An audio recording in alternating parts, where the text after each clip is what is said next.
Bismillahirrahmanirrahim. Para pendengar yang budiman, channel Lereng Sumbing mempersembahkan cerita singkat Mas Karepet episode yang keempat. Dan bila berkenan, mohon bantuan subscribe, like, serta komennya. Terima kasih dan selamat mendengarkan. Suara bentakan dan teriakan-teriakan terdengar di sebuah bulak panjang di luar padukuhan yang masih dalam wilayah Kademangan Getas di lereng Gunung Merbabu. Suara teriakan itu adalah teriakan dari suara pertempuran antara Bandot Sambaran bersama temannya sedang menyerang pemuda yang bernama Mas Karepet atau Joko Tingkir.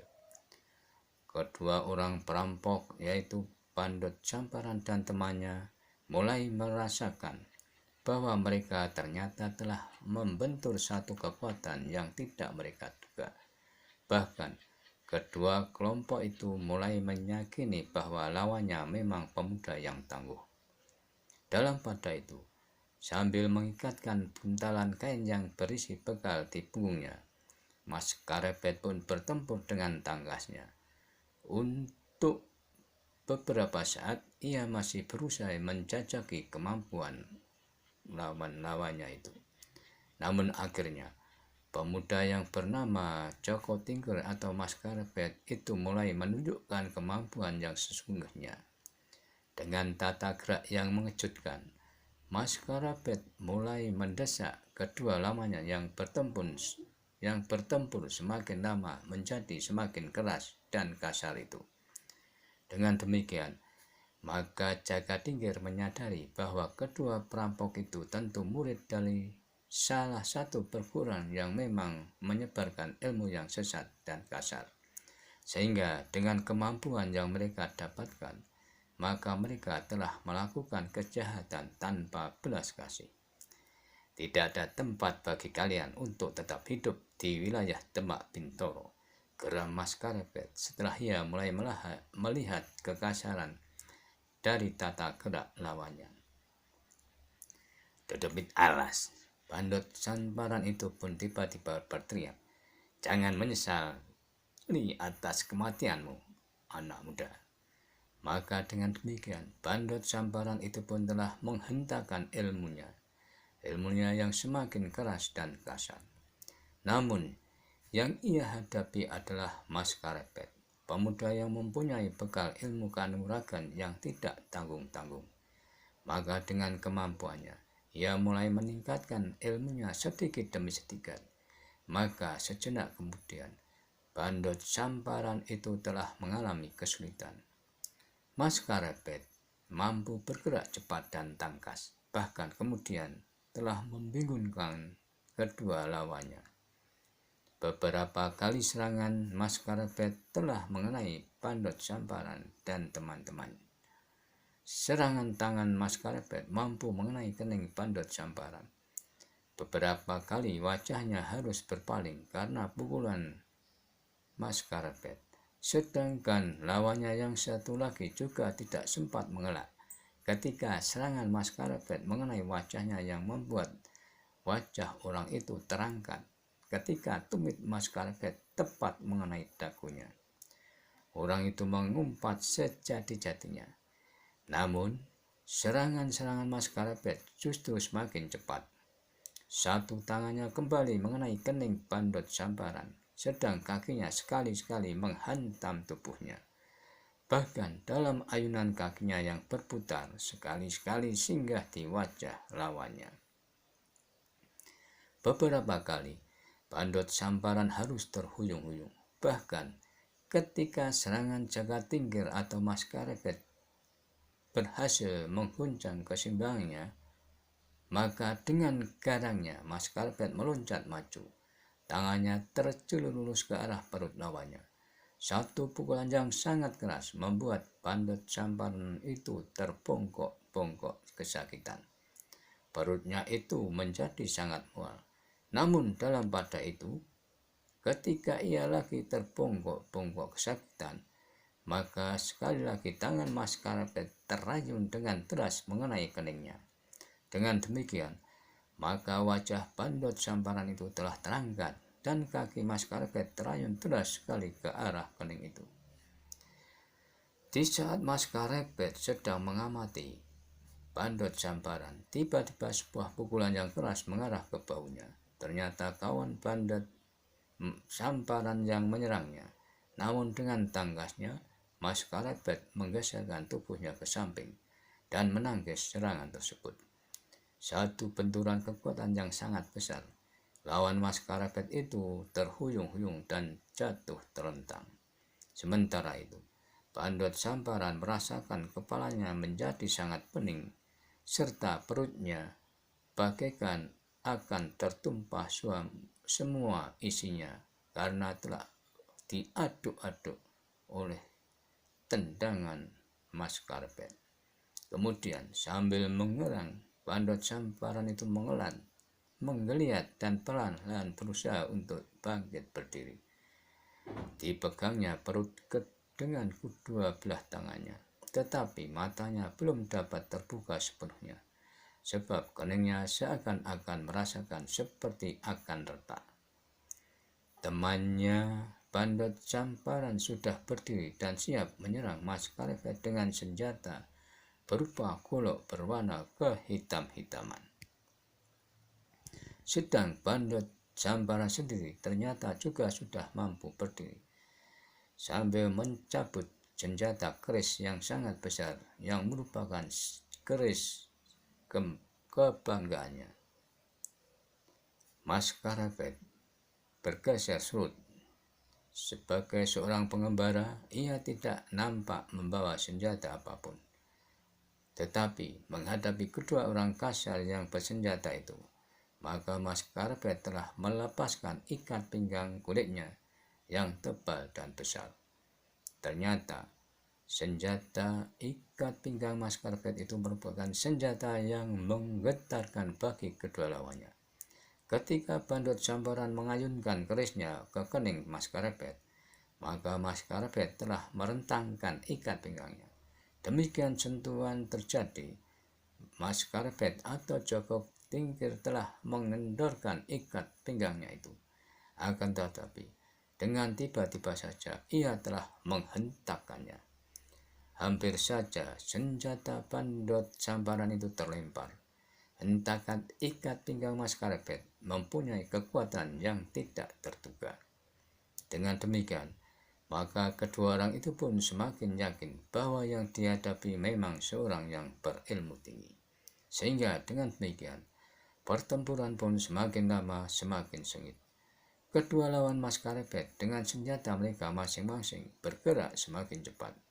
Keduanya menyerang dari arah yang berbeda dengan mengayunkan senjata-senjata mereka yang menyeramkan.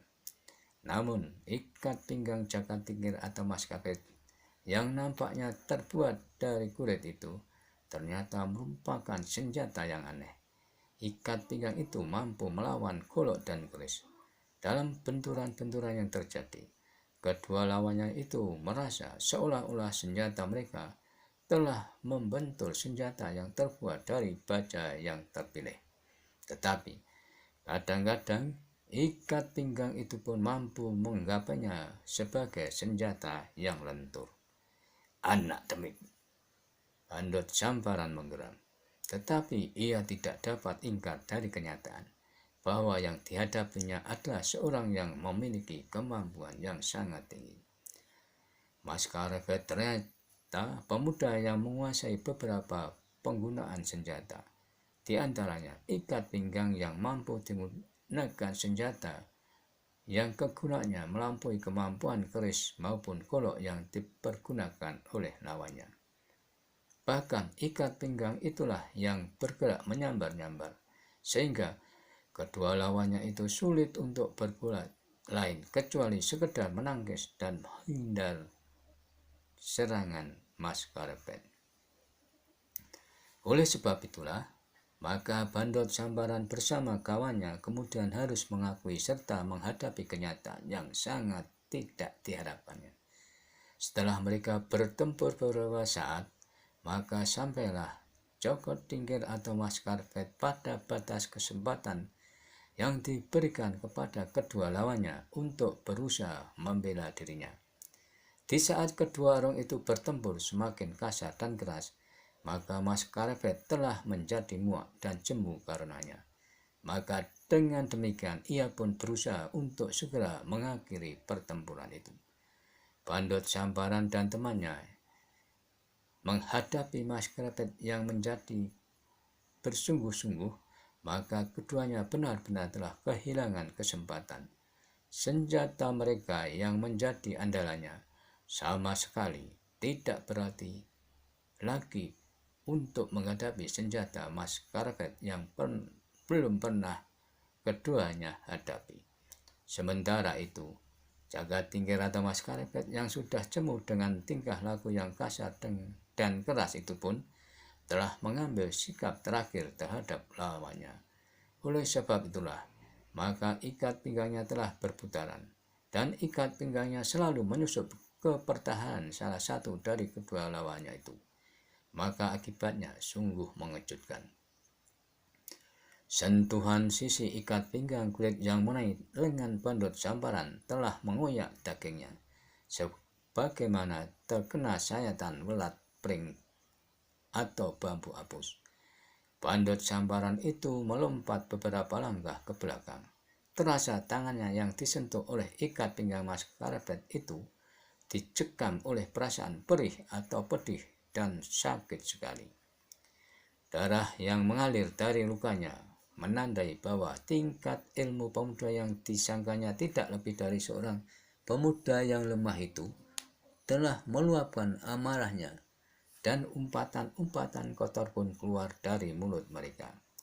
Walaupun lengannya sudah terluka, maka Bandot Sambaran itu masih beringsut maju dengan keris besarnya. Sebentar, kawannya yang bersenjata golok telah mengambil kesempatan serta meloncat menyerang dengan garangnya. Goloknya yang kehitam-hitaman itu terayun dengan derasnya menyambar perut Mas Karepet. Tetapi Mas Karepet sempat merenggangkan ikat pinggangnya. Demikian golok itu mengenai ikat pinggang, maka Jagadtingkir atau Mas Karepet telah menghentakkannya kembali.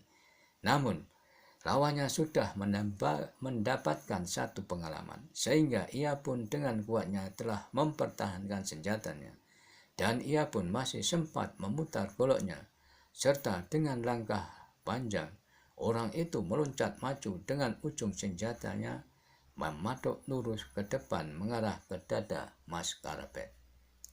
Namun, segalanya sudah saatnya berakhir. Mas Karepet telah mengambil keputusan untuk menjatuhkan hukuman yang paling keras terhadap kejahatan. Demikian, senjata lawannya mematuknya, maka dengan tangkas ia bergeser menghindar. Tetapi demikian ia meloncat selangkah, tangannya telah mengayunkan ikat pinggangnya. Maka dada Bandot Sambaran pun telah bagaikan tertebas benda yang sangat tajam. Terdengar umpatan kosar Bandot Sambaran, tetapi ia pun telah terhuyung-huyung surut ke belakang. Sementara lawannya segera meloncat di hadapan Bandot Sambaran untuk melindunginya. Akan tetapi, Jagadtingkir atau Mas Karepet itu bergerak demikian cepatnya, dan sambil merendahkan ia menyerang lawannya tepat pada pundaknya, sehingga sebuah luka yang dalam telah menganga. Lawan-lawan Mas Karepet itu ternyata tidak mampu berbuat sesuatu lagi. Luka itu terlalu berat untuk diatasinya. Darah pun menyembur tanpa dapat terbendung dari luka mereka. Sejenak kemudian, maka Bandot Sambaran berserta kawannya telah terjatuh di atas tanah. Bandot Sambaran masih sempat menggeliat, namun tidak lama kemudian ia pun telah tertidur untuk selamanya. Demikian juga dengan kawannya, ia pun tidak dapat berbuat apapun, tetapi matanya masih menatap kebencian kepada pemuda yang ada di hadapannya. Tetapi mata itu pun kemudian semakin lama semakin redup dan tertutup sama sekali. Mas Karepet menarik napas dalam-dalam. Dan dipandangi kedua sosok tubuh yang kemudian tidak bergerak sama sekali itu, tetapi Maskarepet atau Jakatingkir tidak membiarkan tubuh itu tergeletak di jalan bagaikan batang-batang. Ia pun segera mengubur kedua jasad lawannya di dekat pohon yang berdaun rimbun. Demikianlah, semua setelah selesai, maka Maskarepet pun telah membenahi pakaiannya, dan Jakatingkir atau Maskarepet pun telah melanjutkan perjalanannya. Para pendengar yang budiman, nantikanlah episode Maskarepet yang kelima. Terima kasih, sampai jumpa.